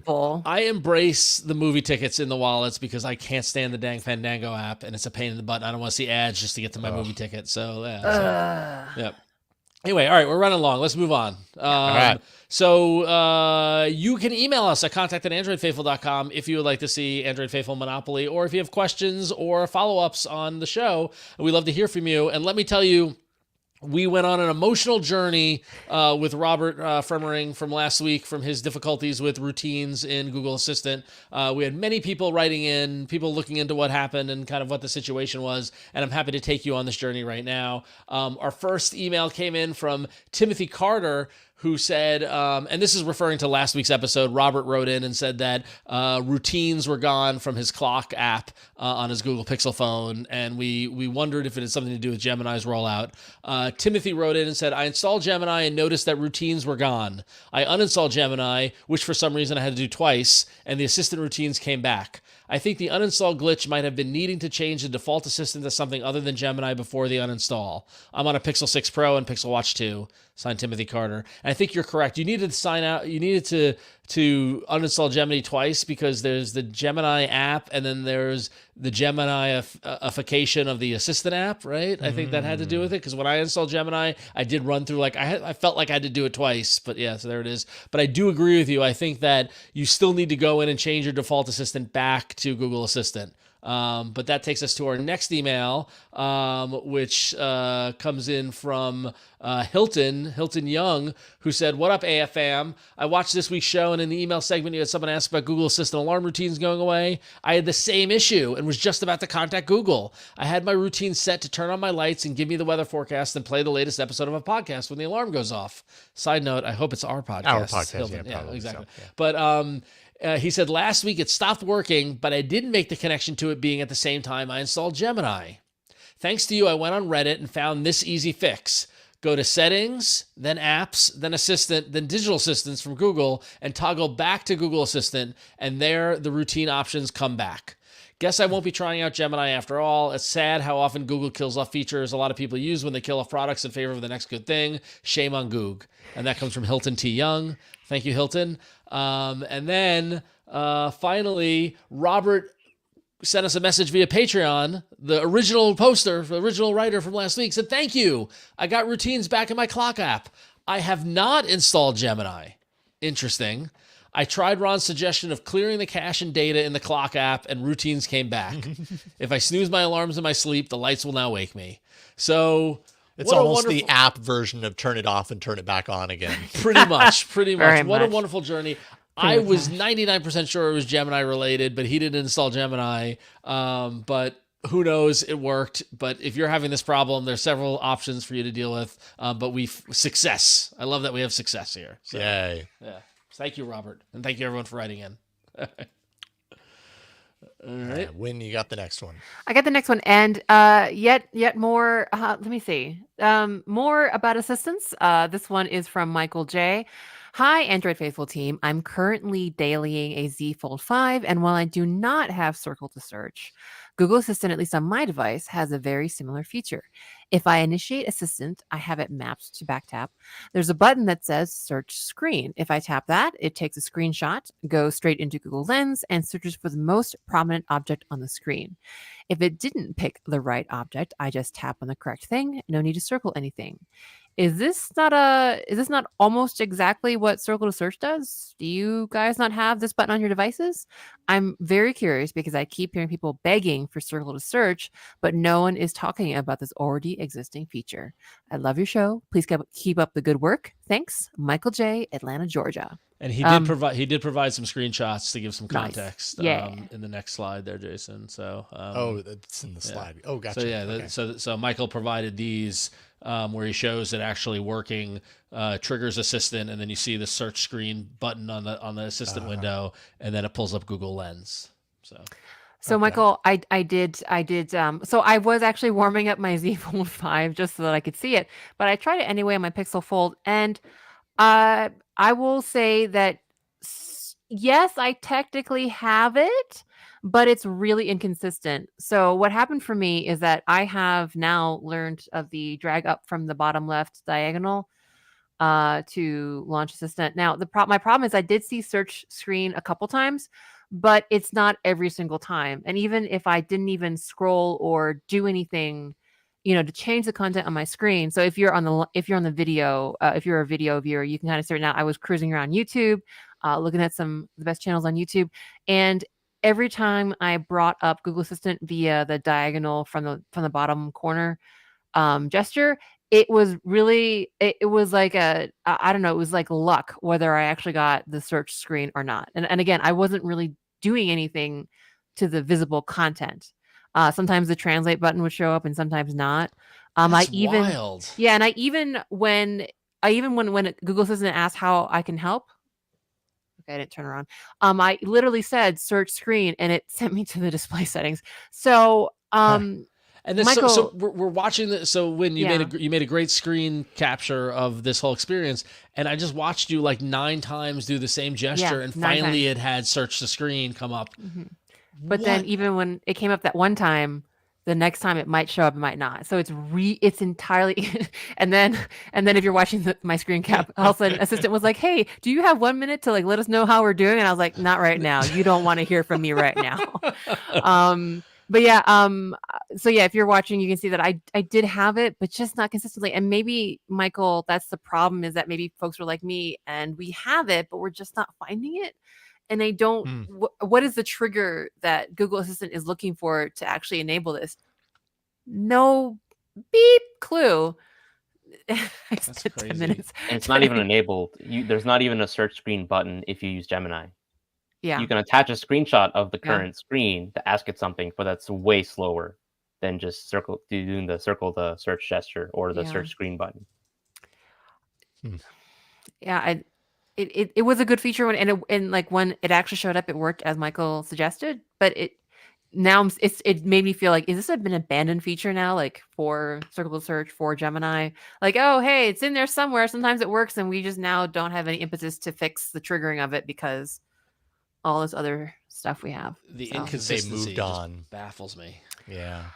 And it worked really well. Like Michael said, it usually picked the most prominent thing, and it was very easy to switch to something else on the screen. I don't get it. I feel like at some point I've used that. I don't know that I realized that you could pick another thing on the screen to do the search, but I don't know. It's been a long time since I saw that feature. But yeah, Michael, thank you for writing us, drawing our attention to it, and honestly, for me, just me personally putting fuel in the fire of like, God, this is such a mess right now, y'all. But I'm hoping it works for you consistently. I mean, let us know. Is it consistent for you? Because I'm obviously having issues. Do you ever have it work as inconsistently as for me, or is it just solid? Maybe it's a Samsung versus Pixel thing. Yay, fragmentation again. Yay. But anyway, thanks for a really engaging and good discussion topic, Michael. Thank you, Michael. By the way, I still don't have circle search on my phone. Weird. That is so weird. So weird. I don't get why they're listening and they're mad at us for. They like us. They do. That's maybe the left hand likes us and the right hand's like, yeah, raising that middle finger. It's very strange. I'm checking to make sure I'm up to date on everything, and I am. It's like, yeah. While Ron checks into that, I'm going to check into Chuck in Thousand Oaks, California. Chuck wrote in to say, I use the Google Message app on my Galaxy S22 Ultra. My daughter uses the Samsung Message app on her Galaxy S22 Ultra. She can send me messages just fine. However, when I send her messages, she doesn't get them. They go into the ether. After some experimentation, I figured out that if I tell the Google Message app on my phone to only send to her via SMS and not RCS, she will get my messages. Well, that's not a good solution. She'd have to tell all of her contacts to turn off RCS when sending her messages. So she moved to using the Google Message app, which she hates. I tend to agree. The Google Message app is Spartan and very basic. I've grown used to it, but she just hates it.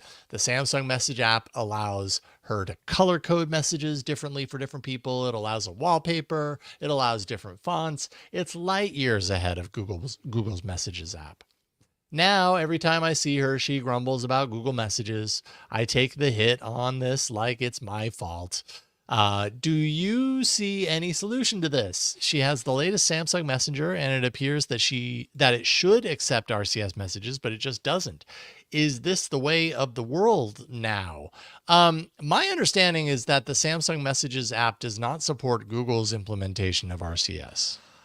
And actually, back in 2022, Samsung, the news was that Samsung was switching its default messaging app in the US to Google Messages because Google Messages I'm assuming anyways, I can't remember but I'm assuming it has something to do with RCS, Google's RCS, which is, kind of the one that by and large we're seeing on Android. My understanding is that there are no third-party messaging services that use that same RCS. And so if you want to communicate via Google's implementation of RCS, which is what the majority of Android users that are using RCS have, then you need to use Android messages for better or for worse.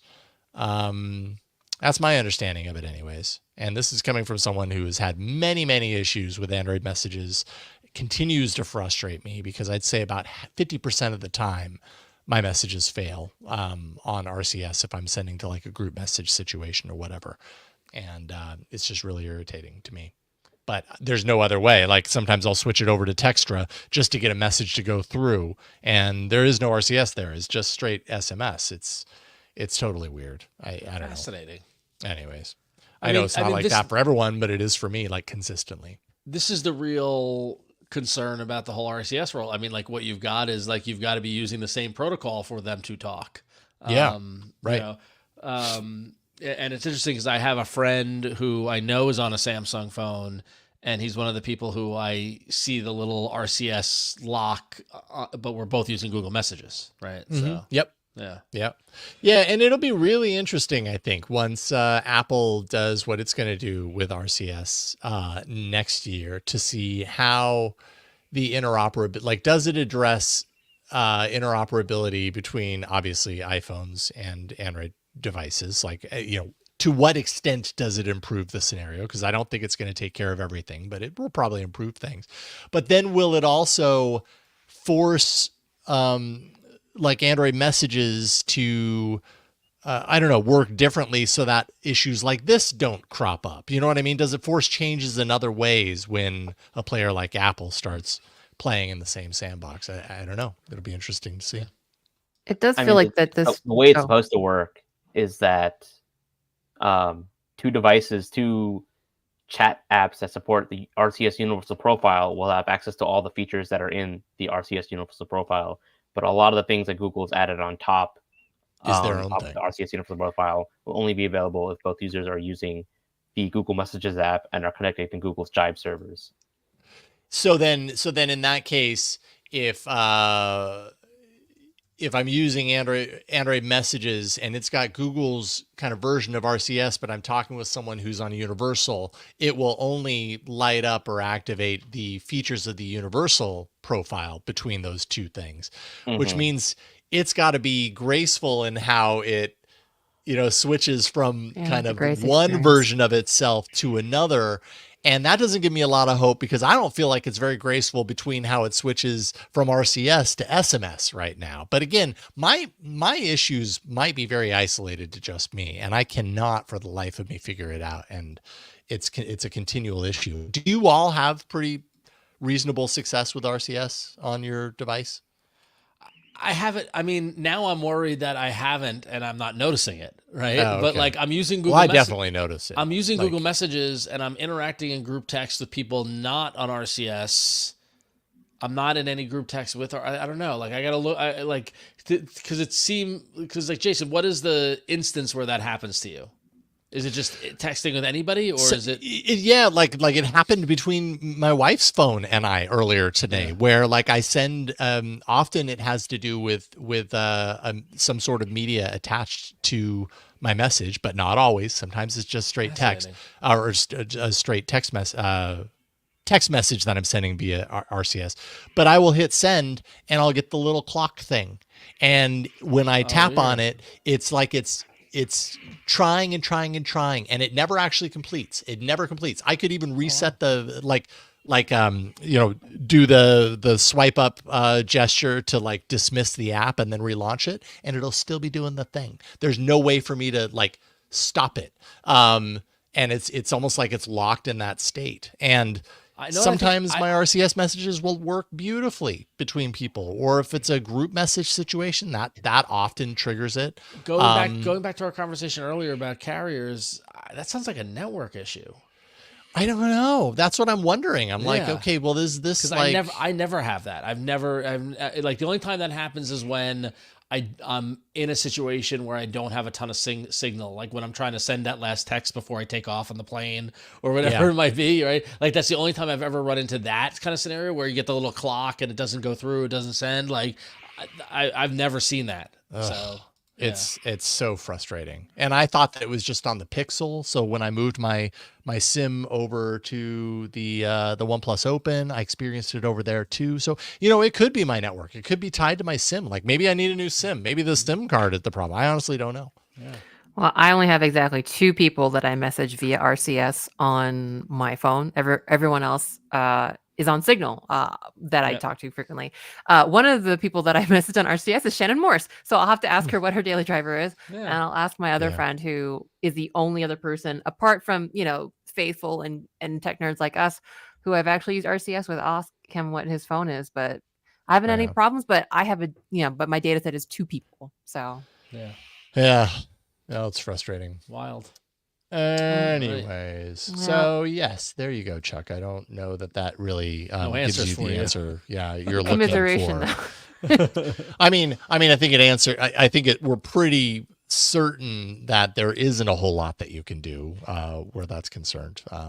It's not like, I don't think that Samsung's messaging app, in other words, is compatible with Google's RCS. I just don't think that's the case, and that's why they have Android messages as the default. So I don't know what to tell you on that one. It's frustrating though. I feel you. Sure is. All right. Yep. Lots of feedback. Email us at contact@androidfaithful.com and we can commiserate with your problems. Yeah. All right. All right. That's going to wrap up the show. What a fun time this was. It ended up being a long one. Lots going on in the world. Jason, why don't you lead us off? Where can folks find you? Just go to yellowgoldstudios.com. That's a URL that takes you directly to my YouTube channel, which apparently I'm doing a lot of posting of videos on YouTube these days. Apparently that's my business strategy. We'll see how it works out.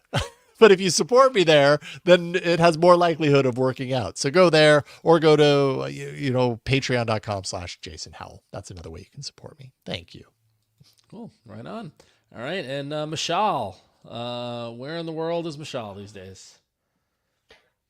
Twix, Mastodon, Threads, Reddit, etc., at Mishaal Rahman, either at Mishaal Rahman with no underscore in between, or on Threads and Instagram with an underscore in between. If you want to follow me on all the social media platforms.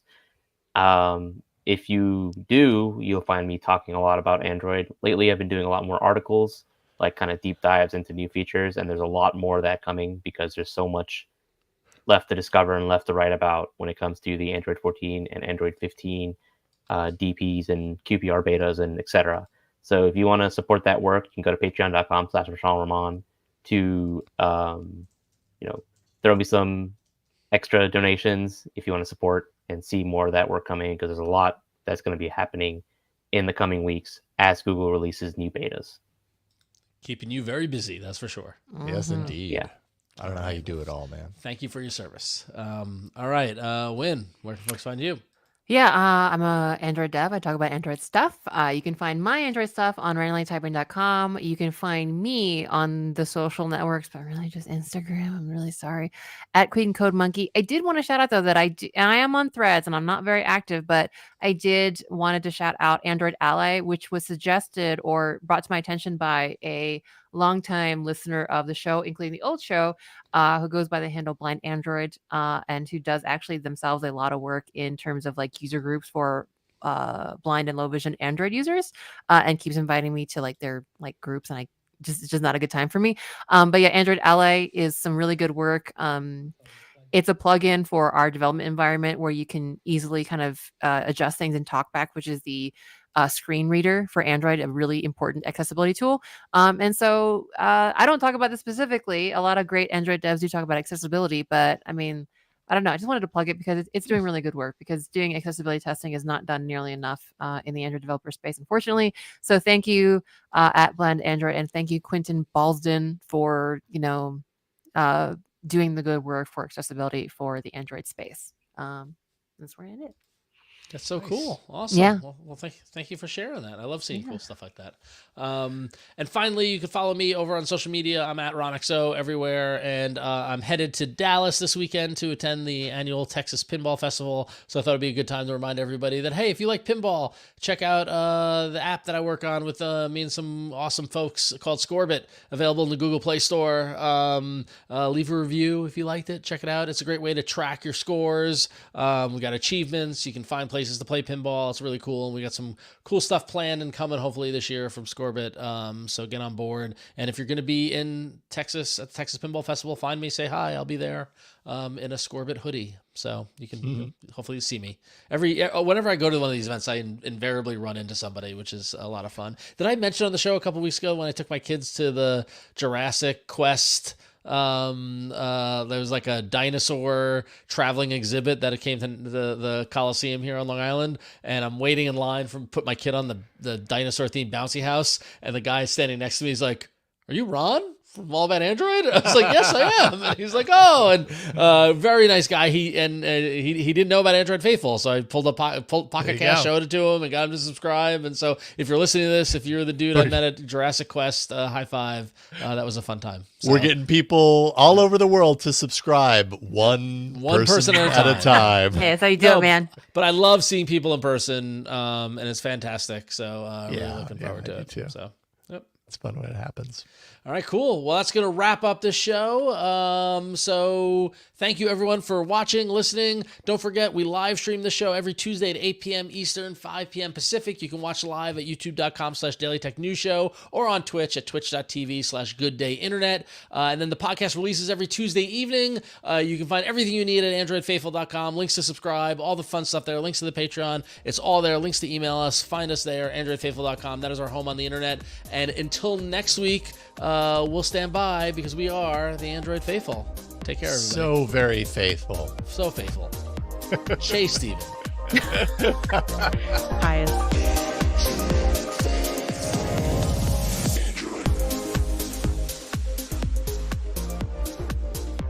Well, I gotta say, despite the live stream snafu, that was a really good show, everybody. I'm really proud of you. Mishaal, the biggest breaking news, Karen Mishaal. We're speculating that you did not have the StreamYard screen open when you were doing your breaking news, did you? Oh no, I did. I have so you saw. So you did not break Stoneface. Bravo. It's like you guys are trolling or something. It's like, oh my god, there's just so much going on the screen.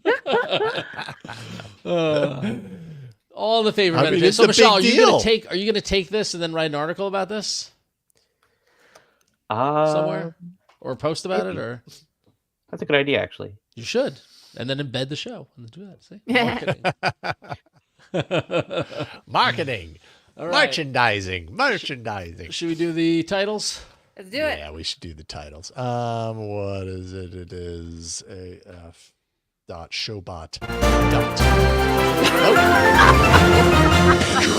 Well, that took me by surprise because right when I hit enter on the webpage, that happened. I was like, what did I do? I did nothing.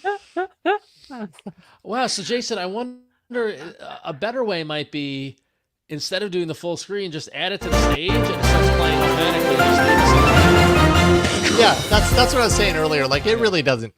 Yeah. Does it need to be full screen? No, it doesn't need to be full screen. No. Can you turn the volume down on it? Because it is like really loud. Yeah, and I had been. Yeah, it is very loud. Well, that's the whole point. It's got to get your attention. It's breaking news. I'm a little worried folks are gotta destroy your ears. A little. I mean, if Ron, it doesn't hurt, it's not loud enough. All right, Ron, your ears are made of steel by now. No, they're not. They are a sad, barely functional organ after years of music. Sean asks, does Jason and Ron still do All About Android? Sean, you're watching it. This is it. It's just not called All About Android anymore. It's called Android Faithful. Sean, you got a lot of catching up to do, buddy. But it's great to have you here. In June, Twit decided to end All About Android, which is their prerogative. We're cool with it. But then we decided we like to keep doing it. So we it's Sean on Twitch, by the way, not Sean on YouTube. Yeah, there are multiple Seans. It's okay. So I know it's not you, that Sean. So Android Faithful is the new All About Android there, Sean. Yeah. So there you go. So all right, let's do titles. Okay, so at the top, with just 3 votes, the top 2 feature Hokey Pokey. I feel like we've had a Hokey Pokey in the title. We've done that before. Wynn said that before, so it was the title before. I think that's out because we've done it before. Google Assistant is consistently inconsistent. Google Assistant, consistently inconsistent. Well, that's pretty good. That is good. It's got a nice ring when you say it out loud. It's hard to say, actually. Assistant, consistently inconsistent. It could just be that. Assistant, consistent. Android Cronkite's breaking news. Android Cronkite. Android Cronkite. Android Faithful Monopoly. Let's go. Let's go. Oh, what does Apple QPR mean? Wait. Find My Android by Apple. Breaking news. Circle to beep. Shareholder value versus Circle to beep. Slam that Onyx. Make you laugh. Shame on Goog. Shame on Goog. Google, is it me or you? Return of the routines. I like the inconsistent assistant one. Yeah, assistant, consistently inconsistent. Or it could be Google inconsistent. God, it's hard to say. Inconsistent assistant. Could just be that. Inconsistent. Inconsistent assistant. Yeah. Or consistently inconsistent assistant. In the spirit of Clinton's title. Yes, consistently some variation of that will happen. Okay, so let's see here. Consistently inconsistent assistant. Oh my goodness, when you say it like that. Consistently inconsistent assistant. That's boy. Funny. It's a good thing we don't read the episode title for like a billboard or anything. Because that would be consistently difficult. Can I take a moment to plug something that's not Android based, but just internet based? Yeah, of course. If you pull down a lot of images from the internet and need to use them, and you accidentally pull down a WebP file, it's happened. This site, Cloud Convert, is fantastic. Yes. You upload the WebP and it converts it to a JPEG or whatever format you want, or all that sort of stuff. It's fantastic. You can convert it to GIF. Just right click and it converts WebP to JPEG or PNG. What is that? Save images type. Save images type? Wait, where are you? In Chrome? Yeah, it's a Chrome extension. All it does is saves an image as a PNG or JPEG if it's a WebP. Oh, so it's a Chrome extension. What's it called? Save image as type. Let me see if I can. Yep. Let's see, there it is. I found it. Okay, hang on. Let me pull it up. Well, this is getting installed. All right. How often are you finding those WebPs? I run into this all the time. Oh, really? I run into WebPs all the time. Actually, WebP is the recommended image standard on Android now because it when you're doing Android development, because for like assets that are get bundled in the APK, because it's a lossy format that's just really compact and high fidelity. So I deal with WebPs more often than I like to. It's a good format. It's just like I've used Cloud Convert too because not everybody renders it properly. I mean, you can't like the old school, like me, old man internet, open up the file in Photoshop, export it to the format you want or whatever. But like WebPs don't open in Photoshop, right? And so it's like So do they open in Find That's weird. Preview on Mac? I don't remember. Well, I just installed this. Whatchamacallit? Extension. So thank you, Mishaal. I'll be using that from here on out. So save images type. That's so cool. I just did it. That's awesome. Yay! Mishaal saved the day again. Hooray! All right. Cool. I'll always, anytime we're talking about extensions and like different file types, I'll always stand FFmpeg. Anytime you want to do anything dealing with videos or converting GIFs or anything, or GIFs, however you want to pronounce it. FFmpeg. Command line FFmpeg. Yep.